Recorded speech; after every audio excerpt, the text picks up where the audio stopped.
रामकृष्ण हरी माऊली. रामकृष्ण माऊली. काल एकादशी होती आणि आज एकादशीचा उपवास सोडण्यासाठी आम्हाला स्वयंपाक बनवायचा आहे. मी आणि आमच्या मामी स्वयंपाक बनवतोय आणि ही माझ्या मामाची छोटी मुलगी आहे गौरी. आणि आज आम्ही एकादशीचा उपवास सोडण्यासाठी हिरव्या मुगाची भाजी बनवणार होतो. आणि हिरव्या मुगाची भाजी बनवताना ते मूग भाजावे लागतात आणि त्यासाठी आई मूग भाजत होती. आणि मामीचं भेंडी कट करायला चालू होतं बघा, भेंडी पण बनवायची होती.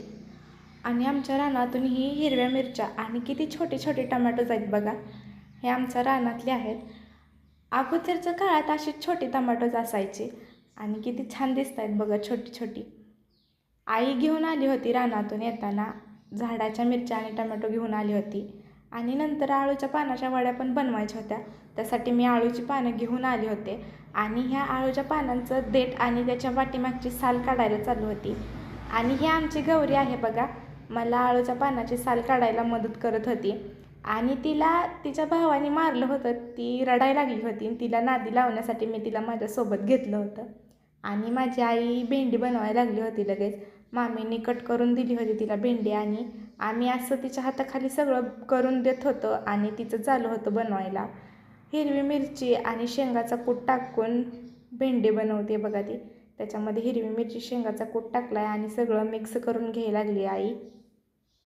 आणि माझ्या मामाला भेंडी खूप आवडते, म्हणून आईनं मामासाठी भेंडी करायला लागली होती.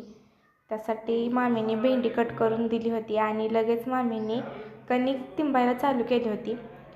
सगळ्यांची एकादशी असते आमच्या घरात आणि एकादशीचा उपवास सोडायचा होता, त्यासाठी आम्ही तिघीजणी स्वयंपाक बनवायला लागलो होतो. आणि आळूच्या पानासाठी आम्ही लसूण सोलत होतो. आमची गौरी बघा मला मदत करू लागते आणि कसा लसूण सोलते बघा ती. आता सोलायला पण येत नाही, पण मन लावून लसूण सोलायला चालू आहे. लसणाचा टरपाल तिला निघत पण नाही, किती मन लावून चालू आहे बघा लसूण सोलायला. तिला लसूण सोलता येत नव्हता, तर ती खाली असं आदळते बघा लसूण, खाली लसूण फोडते आणि टरपाल काढायचा प्रयत्न करते. आणि आईने आमटी बनवण्यासाठी हिरव्या मुगाची मला मिरची भाजून दिली होती आणि आम्हीच लसूण सोलला होता. थोडंसं खोबरं, कढीपत्ता आणि टमॅटो पण आईनं तेलामध्ये भाजून घेतलं होतं. आणि हे हिरवे मूग आहेत बघा, आईनं कुकरमध्ये शिजवून घेतले होते. पूर्ण एकदम मऊसूत हिरवे मूग शिजलेत ते. आणि लगेच मी फोडणी द्यायला पण चालू केलं होतं. आणि मामीचं पण आईचं पण थोडं थोडं काहीतरी काम चालूच होतं. तिघी आम्ही स्वयंपाक बनवत होतो, त्याच्यामुळं स्वयंपाक फास्ट होत होता. आणि मी भाजीला फोडणी दिली बघा. आणि जे मी हिरवी मिरची, कढीपत्ता, खोबरं, टमॅटो बारीक केलं होतं, त्याची पेस्ट केली होती, ती तेलामध्ये टाकली आणि छान असं भाजून घ्यायला लागले. आणि छान तेलामध्ये घरगुती जे आपले मसाले असतात ते मसाले मी टाकले होते आणि थोडंसं पाणी ओतलं आणि ती जी मी पेस्ट बनवलेली होती सगळं मसालं व्यवस्थित भाजू दिलं. आणि त्याच्यामध्ये मी जी डाळ शिजवून टाकली होती ती त्या कढईमध्ये तेलामध्ये ती डाळ मी टाकली. आणि बघा एका बाजूला मी भाजी बनवत होते आणि दुसऱ्या बाजूला आई चपात्या बनवत होती, चपात्या बनवायला चालू होत्या. आणि भाजीला पण उकळी फुटली होती बघा. आणि हिरव्या मुगाची आमटी खरंच खूप छान लागते. जेव्हा माझ्या आईचं ऑपरेशन झालं होतं तेव्हा डॉक्टरांनी आईला हिरवे मूग खायला सांगितले होते, कारण की आमच्या घरात नॉनव्हेज कोण खात नाही आणि आई पण खात नाही. आईच्या गळ्यात पण माळ आहे, त्याच्यामुळं हिरव्या मूग खायला सांगितलं होतं डॉक्टरांनी आईला. आणि भाजी झाल्यावर मी आणि मामी आळूच्या वड्या बनवायची तयारी करत होतो. त्याच्यामध्ये हिरवी मिरची आणि लसूणचा ठेचा टाकला होता आणि बघा मामी व्यवस्थित मिक्स करत होत्या. वरून थोडीशी हळद, मीठ टाकलं. आणि ह्या आळूच्या वड्या बनवण्यासाठी आम्ही पीठ बनवत होतो. जास्त पातळ करावं लागत नाही, हे जरा जाडसर ठेवावं लागतं. आळूच्या पानावर व्यवस्थित बसेल असं पीठ बनवावं लागतं हे. आणि पाणी टाकून मामी व्यवस्थित मिक्स करून घेत होत्या. आणि पीठ बनवून झाल्यावर मी लगेच आळूच्या पानाला बेसन लावायला चालू केलं होतं. आणि मला हे सगळं जमतं बरं का.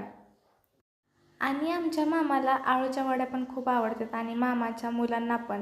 आमचा शंभू आणि गौरी आहेत, त्यांना पण आळूच्या वड्या खूप आवडतात, तर त्यांच्यासाठीच मी आळूच्या वड्या बनवत होते. आणि एकादशीचा उपवास सोडायचा होता, त्याच्यासाठी आम्ही आळूच्या वड्या केल्या होत्या.